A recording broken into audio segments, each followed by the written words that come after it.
আসসালামু আলাইকুম প্রিয় ভিউয়ার্স, প্রিয় সাবস্ক্রাইবার, কেমন আছেন? আশা করি ভালো আছেন। আমিও ভালো আছি আলহামদুলিল্লাহ।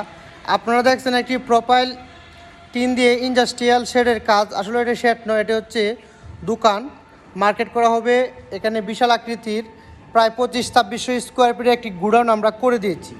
আর এখানে কিন্তু এই যে আমার হাতে দেখতে পাচ্ছেন এই কালার টিন দিয়ে করা হয়েছে। এটা কিন্তু টিন না, এটা কিন্তু আরএফএল প্লাস্টিক বোর্ড। এই প্লাস্টিক বোর্ডটা ব্যবহার করা হয়েছে আমার উপরে ওই যে এই যে অ্যাঙ্গেলটা দেখতেই পাচ্ছেন, ওই অ্যাঙ্গেলের উপরে এটা ব্যবহার করার পরে এই টিনটা আমরা ব্যবহার করেছি। এই টিনটা ব্যবহার করার আগে যে আমরা এই প্লাস্টিক বোর্ডটা ব্যবহার করেছি, এটা অনেকেই চিনেন, অনেকেই চিনেন না। এটা হচ্ছে আরএফএল বা লিরায় বিভিন্ন প্লাস্টিকের বোর্ড পাওয়া যায়। এই বোর্ডটা আসলে 3 মিলি টিকনেসে হয় থাকে।